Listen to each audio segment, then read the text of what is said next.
And I think it was from so many years of being depressed, that being the norm, I got so comfortable. And after that, I went down a road of a lot of shitty men. In January of this year, I quit my corporate job to go full time with my creative studio. Have not only proved to others around me, but really to myself that following my dreams I was always capable of doing that. Take all of that away, for me, the greatest blessing is waking up every day and genuinely feeling excited to be alive. I have been very intentional about creating my dream life because I wanted that so bad. We both came from such a deep trauma, and never in my life did I think that we'd be sitting here. Welcome back to the Vulnerability School podcast. I am Jenna Jarvis, and this is my cousin Leah Sweeney. And today we are discussing a lot.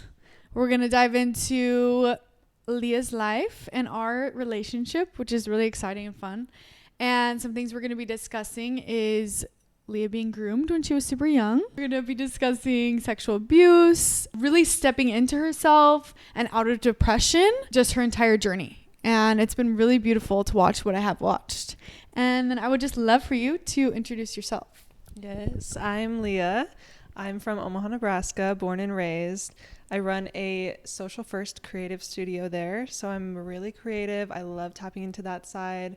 And I'm just really grateful and proud of the journey that I've been on and the point that I've reached now, because there were so many times in my life where things were so dark and I didn't think that my life would look like this now. So I'm just really excited to be here and dive into it deeper and share it. We're also going to talk about suicidal thoughts. When I met you, you always were really not in a good place. No. It's shocking to see you now, and it's so beautiful. And I'm so grateful. I love you. And we're best friends. I don't know if I said that as well. Cousins and best friends. And we have a really exciting story how we met. We only met a couple years ago. We met because my mom is adopted, and I always wanted to find my mom's biological family. So I did an ancestry DNA test, then I did 23andMe test, and I'm also just obsessed with family history. So I figured it out, who was my family. And it turns out that my mom had a sister, and her name was Kelly. Mm-hmm. And I connected with her through 23andMe. She's just amazing and was so energetic when I messaged her. And I just felt oh my God, of course she's my family. So I met Kelly, and then she lived in Seattle, and she flew me out to go meet her. And she was just such a beautiful soul. And when I was with her, she was oh, you have a cousin named Leah, and you also have a cousin named Jenna. And I was oh. And but she was closer to you. Yeah. And so she was showing me Leah, and I was just oh, that's really cool. And Leah had a boyfriend at the time, and I was just oh, cool. And then I don't know, you share your side. Yeah. So I was really close with my Aunt Kelly. I would go and visit her every single summer. And I remember going one summer, and out of nowhere, she was you'll never believe this. You have a cousin. She found me. She was so excited about you finding her. Mm. And so she showed me your Instagram, and I just remember thinking wow, this is really my cousin. You were just radiant on your Instagram already. And so I DM'd you, and I was hey, so I think we're cousins. And you were wait, you're Kelly's niece? And we just started following each other and chatting from there. And then it was a little bit later, I was studying abroad in England, and you happened to be leaving Mormonism. Yeah.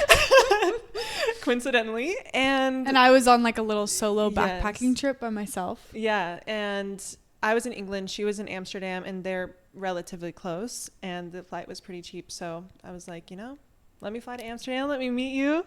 And then we surprised our aunt. I FaceTimed her on my phone, and then it was just both of us in the camera, and she was yeah.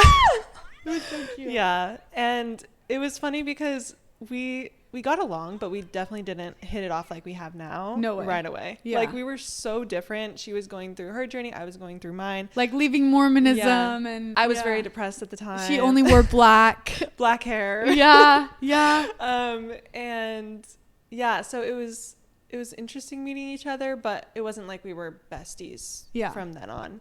And then I don't know, was it a few months later that she passed? Was it? I remember I was still abroad. There. Yeah. Yeah, it was maybe a few months later, and we both get a text from our uncle that our aunt had passed away. I just remember feeling like you were one of the only ones that understood what I was going through in that moment, and I would love to hear your perspective too. But I think that brought us a lot closer, as hard as it was, because we were both loved Kelly so much and could, you know, kind of help each other through that grief. And we both related to Kelly so much. I have chills. Is she here? I don't know. But like, we related to her so much. She had a really hard life, and we both had just like interesting experiences, both of us, and we related so much to Kelly. And she was just like a beam of light. Like, every time you're on the phone with her, she said, I love you, like literally, a million times. Like, sometimes it was kind of annoying, honestly. But like, wish I could hear that now. Like, she was just so full of love, so pure, and had just been dealt like the hardest fucking cards in life. And and like that, that definitely brought us so much closer. And I was able to go. She had a wake, and I was able to go, and Leah was in London, and I was in the US, so I got to go, and she didn't get to go. It was just like really sad and confusing, and it all just happened so fast. Yeah, it did. And then she was just gone. But like, if I would have never found my aunt, we would have never found each other. And we're so similar, and we're best friends, so it's just like beautiful. The timing of it all, as strange as it seemed at the time, I'm like, that felt truly like divine timing, because we met each other really close to the time that she passed. And it's like, even if that had been a year after, like, that we maybe wouldn't have met, because 100%. Like, what if I would have found her and she was already gone? Exactly. I would not have found you. So wild. Everything happens. We're so grateful. So Leah has had a very interesting life, and so we're kind of gonna dive into it. And I kind of want to start maybe like, also Leah is one of the most ambitious fucking people I've ever met in my life. So maybe start what you were telling me literally yesterday, like about when you were a little kid. So I feel like I've never been quote unquote a normal kid. I was very disciplined naturally. I think I was an ice skater growing up. It was my first love. I loved ice skating. I was so excited to go to bed so that I could wake up in the morning and do a sport that I loved. And I remember going to my parents and being like, getting home from school, I have to get my homework done, I have to eat dinner, and then I need to go to bed so that I can get 9 hours of sleep so that I can wake up on time and go to ice skating. Like, that was how serious her parents were not saying this. She was saying this. At like 8 10. So pretty young. I was like, I just always liked structure. I think it just made me feel good and safe, and I just knew what was happening. I was very structured, but I was still pretty carefree. Like, I was still happy and laughed a lot and loved to play and had such a fun imagination. I was always curious about everything in my life. Driving down the street, I would be the kid that was like, why is the sky blue? And why is it this way? And why is it this way? I was always so curious. That carried on for a long time. Things started to change when I went to high school. High school is already a hard time for everybody, but I think that is where I felt a big shift in my energy. And now that I'm older, I can relate that a lot back to my negative experiences with being groomed, because it all happened around the same time. And I think from then it was like negative experiences with men that I continued to have. It was just a cycle that was repeating. So when I was an 8th grader going into high school, I went dancing. I used to go swing dancing. One night we go swing dancing. I met this guy there, and it was normal to dance with everybody. It was normal. Like, that was fine. I danced with this guy. We ended up dancing most of the night. Like, I was mostly with him the whole night. And I remember him asking at the end of the night for my Facebook, and I gave it to him. And I remember him asking how old I was, and I said 14, and he said, oh, I thought you were 18. That was our very first night. Looking back, I'm like, red flag, red flag. But 14-year-old me thought, oh, I'm getting attention from this guy. He's really cute. Like, he was a great dancer. We had great conversation the whole night. Didn't think anything of it. So I give him my Facebook, and that started our relationship. How old was he, did you say? He was 24. Okay. So he's like the age that I am now. And I would never look at a 14-year-old and be like, let me get their number. What? Yeah. Anyway, At the time, I didn't know. I was literally a child. And like when you're young, older men like kind of being interested in you is kind of like flattering. You're like, oh my God, like I'm cool. Yeah. I think too, because I was so structured and was told a lot that I was more mature for my age. I always thought, oh, I'm just going to date somebody that's older. Like that was very ingrained in my head from a very young age. And looking back, that was very negative for me to think, but it wasn't my fault at all. So that night he got my Facebook. We started messaging on there. And I fell in love pretty quickly. I really thought that I loved this man. As a 14-year-old girl does. 14-year-old girl does. I was like, this is my first love. Like I am in love with him. We talked every single day. We FaceTimed. And I justified a lot of things. Again, I didn't know what I didn't know. And I wish that he would have had any type of moral boundaries where he could have said, no, this isn't okay. But he was from a different country. There are age gaps in that country more often. And I justified it that way a lot. Like, oh, he's not from America. This is normal in his country. Like, it's not weird. He was the first guy that I ever sent nudes to. The first guy that I ever sexted. The first guy I ever had phone sex with.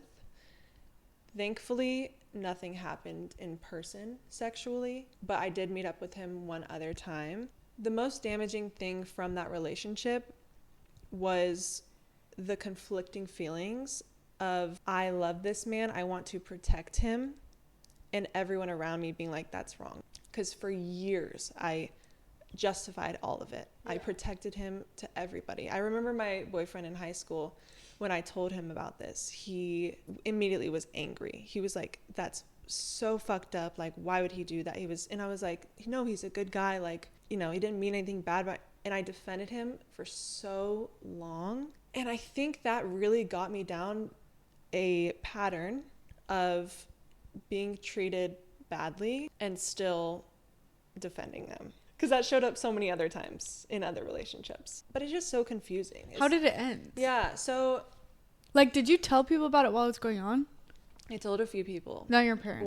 Not my parents, but I told one of my friends. And, sorry, how long did it go on? I think it was about, like, 4 to 5 months. So...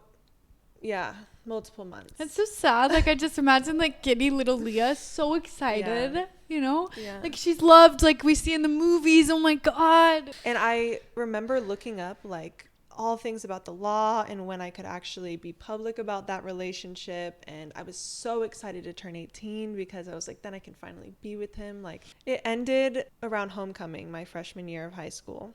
I don't know. Something just flipped in me. I was planning on going to his apartment homecoming night that year and staying with him for the first time. Because, like, your parents wouldn't know? Or yeah. Okay.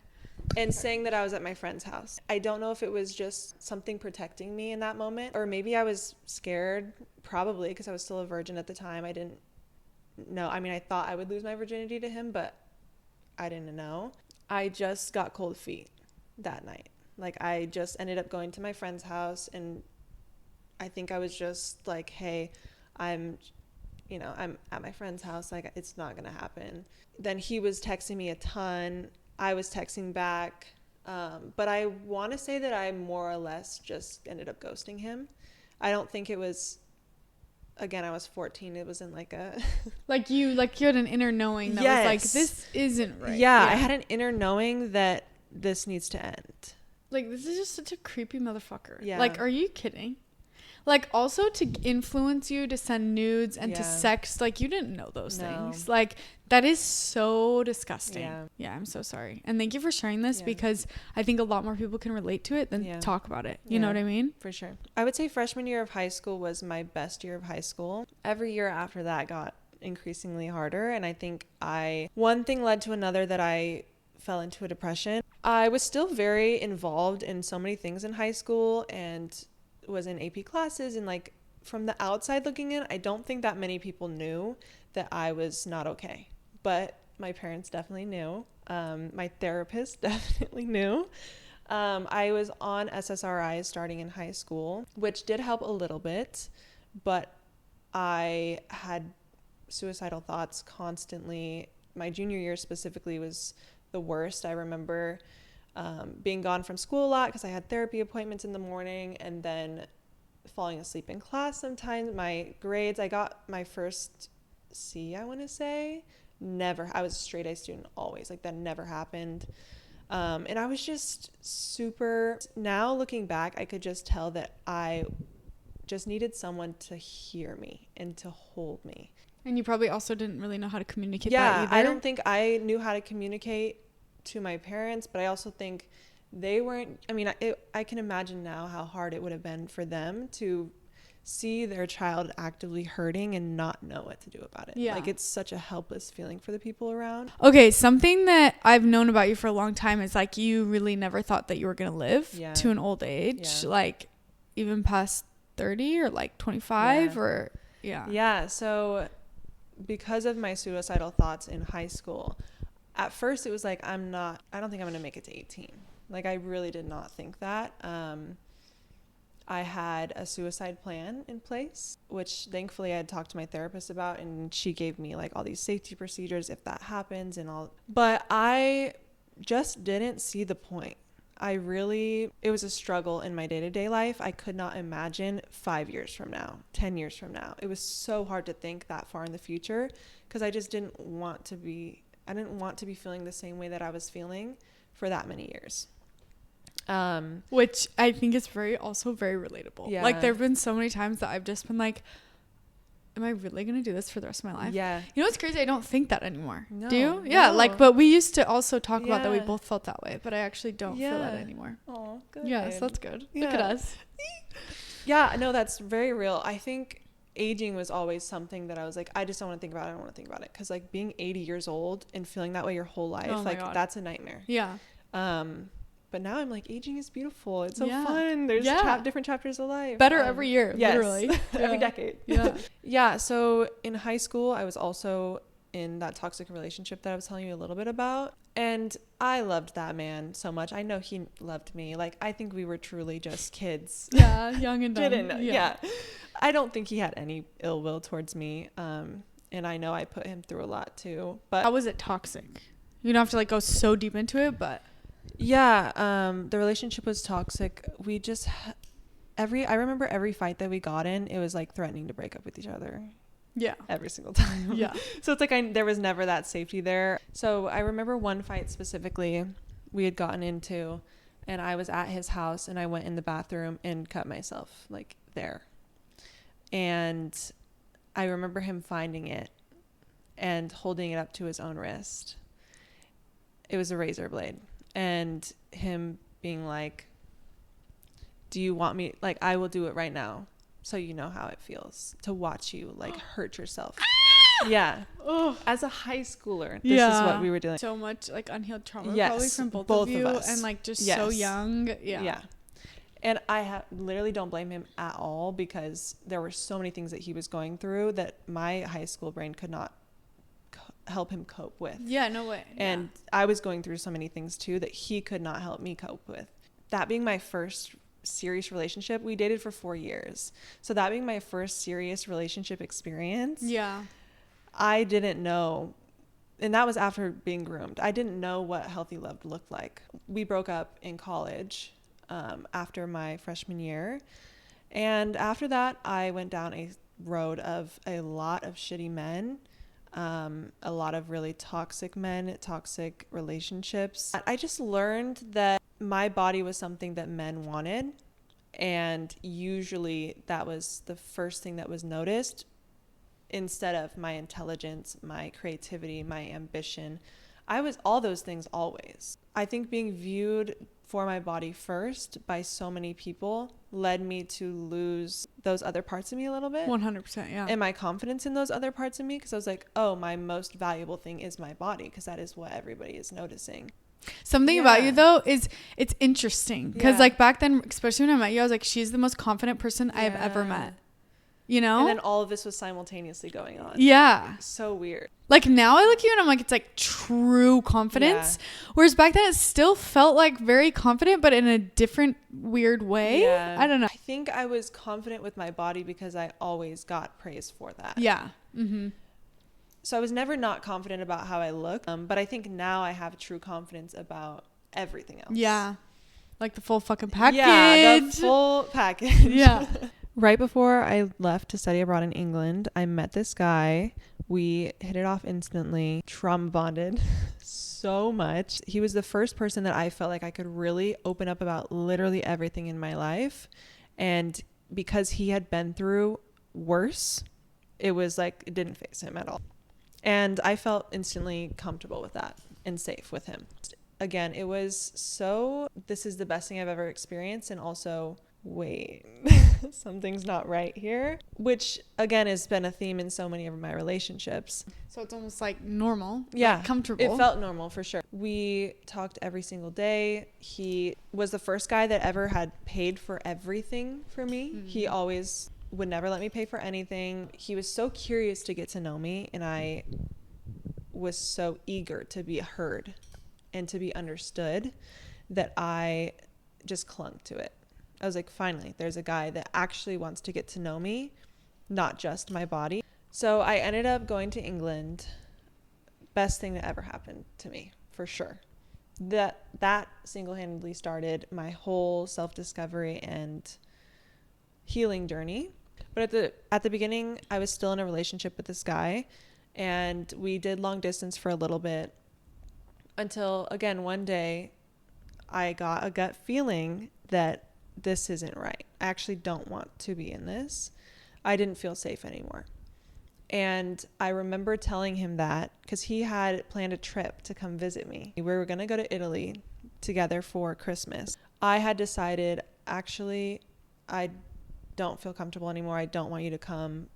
Please stay away. And he freaked out. His response was paragraphs and paragraphs and paragraphs. It got to the point where I stopped responding entirely, and I remember waking up to a text that said, I drank a whole bottle of this type of alcohol and swallowed this many pills. I love you. Goodbye. I read that text, and mind you, I was on England time. He was in America. So I didn't see the text when he sent it. So I wake up, this was like 6 hours later, instantly freaking out. Like I've never had such a bad panic attack in my life. I was so scared. I remember frantically calling my mom, waking her up. It was like 3 a.m. there, waking her up from her sleep because I was trying to call 911 to his house. But of course I was in a different country, so they couldn't go to that address. It wasn't connecting me with the American 911. So I frantically woke my mom up from her sleep and was like, hey, and she had no idea any of this was happening. And I called her and was like, hey, I need you to call 911 right now. This is the address. Please have them go there. I was bawling and just shaking and uncontrollably upset.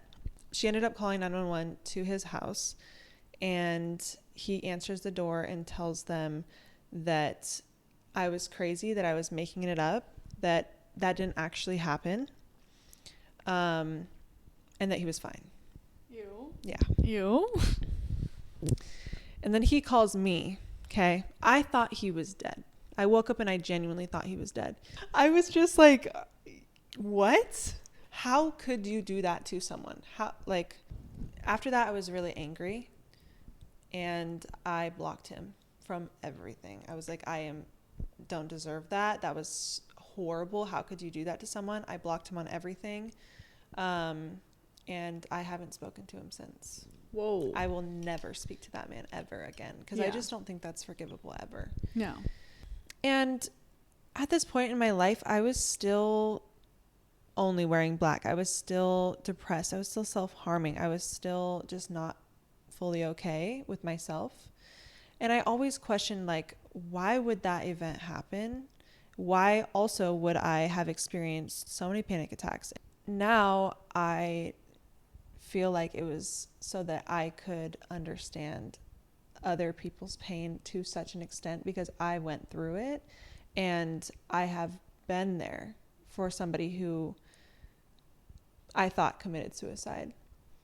And ever since then, I have had several friends who have had mental health crises, and I have helped them through that. I have worked through that with them. And as much as that event really shocked my world, I feel like it prepared me to actually help people that I really care about later in life. Yeah. Including me. Including you. Yeah.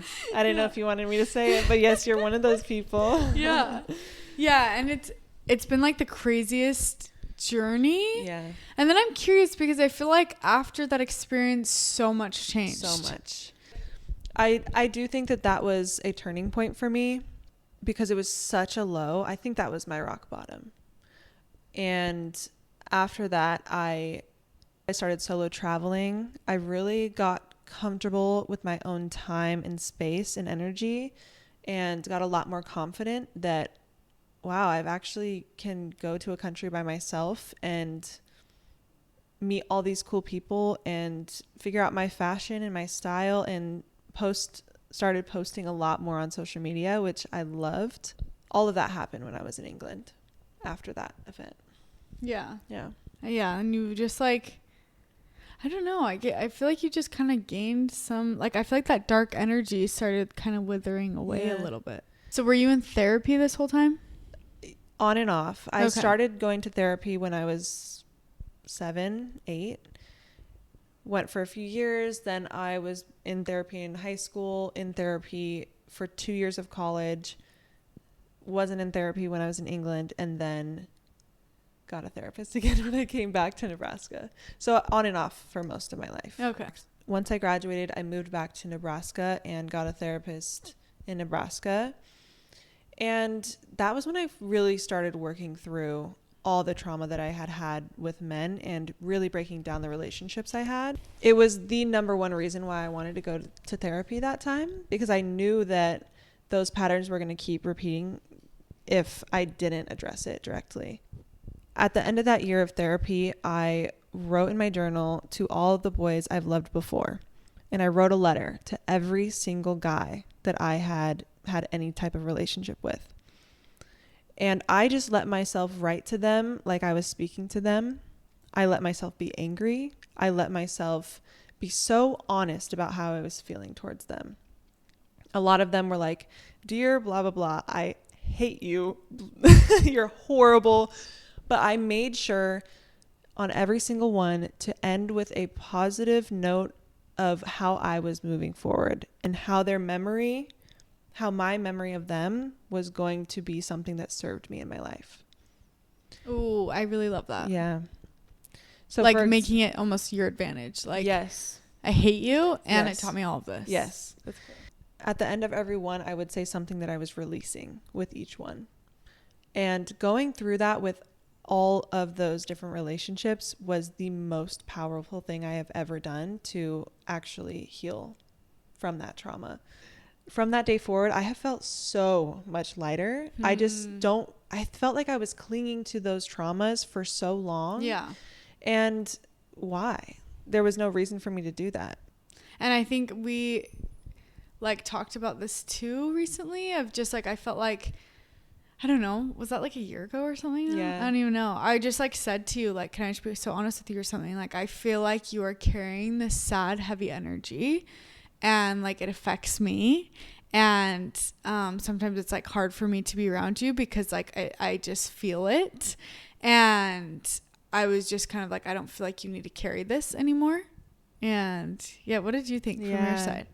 Well, that was one of the most profound things someone has ever told me about myself. And I'm immensely grateful that I have someone in my life that can be so honest. Mm-hmm. It really got me thinking. And I had to be honest with myself and be like, actually, I see how that is the case. I see how I can sit in my sadness. And I think it was from so many years of being depressed and that being the norm, I got so comfortable. And it did make me realize why am I why am I still doing that? I am safe now. I have built so many things in my life that I love and that I'm so proud of. I am no longer unsafe. I don't need to use that to protect myself in any way. Yeah. Yeah, I love that. And I remember just thinking, like, she loves being sad. I was like, she loves being sad, but she doesn't need to be sad anymore, you know? No. I want to hear about a little bit of your experience in Healed Girl School. Yeah. Because I did this program for a while called Healed Girl School, where we went through inner child work, inner teen work, your adult self, and then like the future that you're calling in. But I just want to hear about your experience. Yeah. It was so powerful. I think I had never gone through each phase of my life in that much detail. And connecting with inner child work is something that has helped me a lot, because the teenage years were really hard for me, but my childhood, I was so carefree. I was so happy and so excited about everything. That curiosity was always a strength of mine, and I got away from that for a long time. Like, and that's like the pure version of you. Yeah. It's like who I was before the world affected me. Yeah. And yeah, so going through that was the first time that I had ever done inner child work, and it really made me realize that is still inside of me. That little girl, before anybody ever hurt me or I ever had to protect myself, that little girl is inside of me. And it's brought me a lot closer to doing things that I love on the daily basis, and surrounding myself with people who I feel fully comfortable and authentic with to be my inner child. Also, a really powerful takeaway from Healed Girl School was imagining my future life and writing it down, exactly what my dream life looked like. We did that constantly, and it was so powerful for two things. One, to really work towards those dreams that I had, but two, to realize that so much of that had already happened. So much of what I never thought I would experience when I didn't think that I would survive past 18, I survived, and I'm actually doing so many things that I love. Yeah. Like, tell us, what are you doing now? Good news. Okay. Our girl from Omaha, Nebraska. Yes. So I started creating content and fell in love with it. Which Leah, as I've said, is like so ambitious, and like her parents really wanted her to go into like a very stable career. Yeah. Like content creation, especially for like older generations, is like, wait, what are you doing? Yeah. And so it was like pretty big for you to do this. You wanted to be a neuroscientist, like you wanted to go into that, but you chose this. Yes. And she's absolutely killing it. Oh, thank you. Yeah. So after college, I thought I would go the corporate route, and I did for a little bit. But in January of this year, I quit my corporate job to go full time with my creative studio, and it has been the best decision I have ever made. I have not only proved to others around me, but really to myself, that following my dreams I was always capable of doing that. So I get to wake up every single day and do what I love. I also have gotten really into being outside, yoga, meditation. I just have so many tools to ground myself and to regulate my nervous system now. I explore hobbies constantly. I always am doing something new and cool. I just moved into a house and have now designed 2 spaces that are my own, that I love. And like the other day we were together, we rented this cute villa, and we just like had a girls' day, and we were just kind of both sitting there, and we're just like, holy shit, like we made it. Yeah. We made it. Like we both came from like such a deep trauma, and never in my life did I think that we'd be sitting here living our dream. Yeah. And everything really that I feel like we've manifested has come true or is coming true, which is so fucking sick. Yeah, so sick.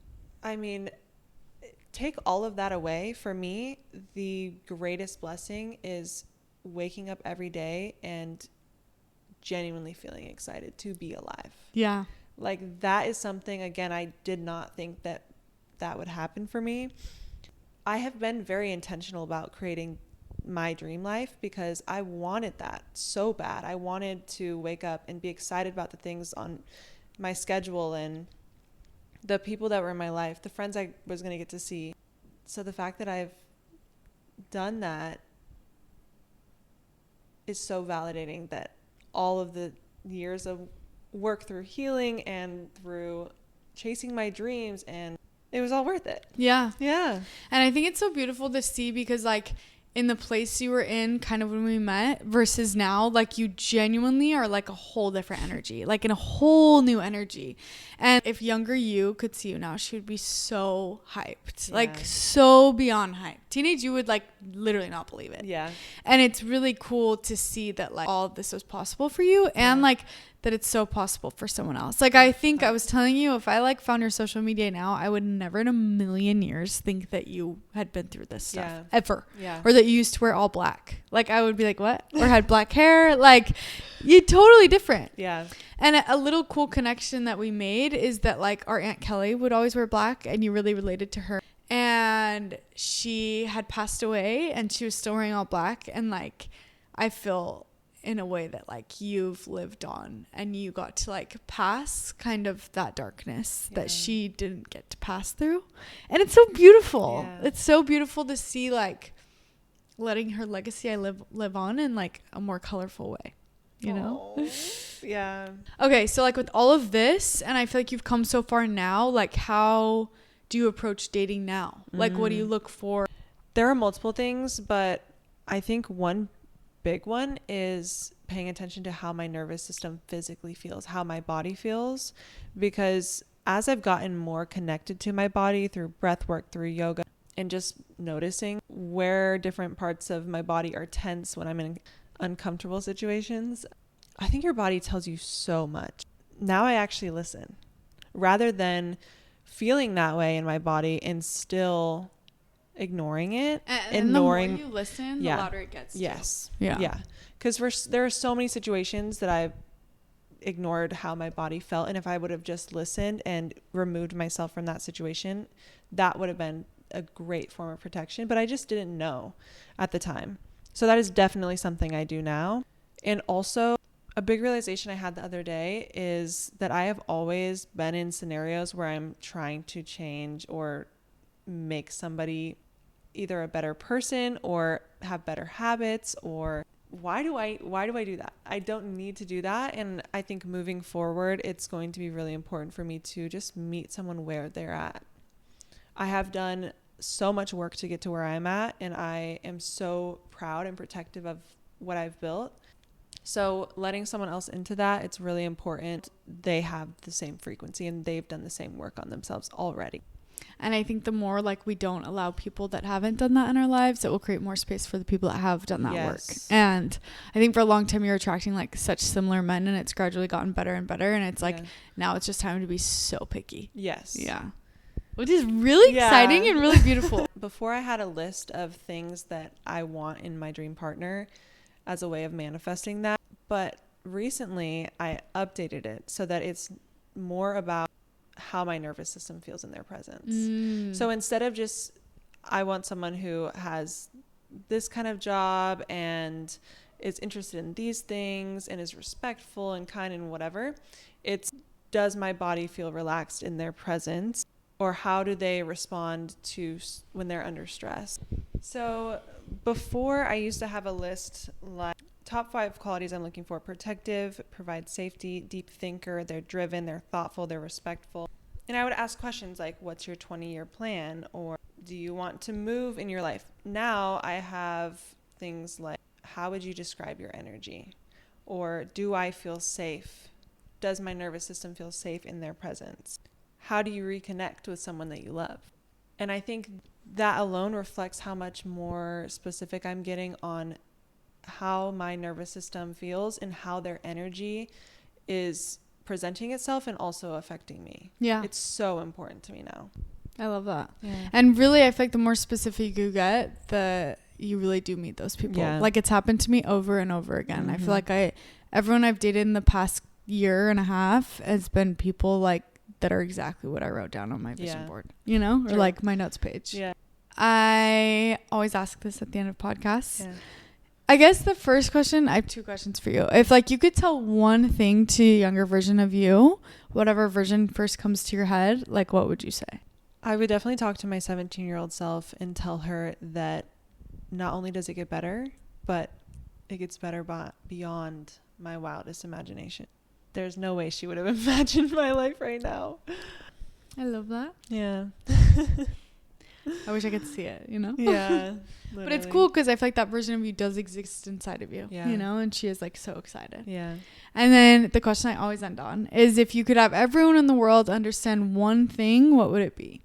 If I could have everyone in the world understand one thing, it would be that it doesn't matter where you come from, what has happened to you in your life, or your background. It's truly possible to build the life that you want. You may have to create some things that don't exist. You may have to move out of your hometown or ditch all your friends and start again 5 times, but it is possible. Beautiful. Yeah. Well, thank you so much for coming on. And I'm sure you. you'll be on again. Yes. And I love you so much. And I'll tag her and everything so you guys can find her and all of her creative work. And if you have a brand and you want to work with her, she's here. And we say these things in the name of vulnerability. Amen. Amen.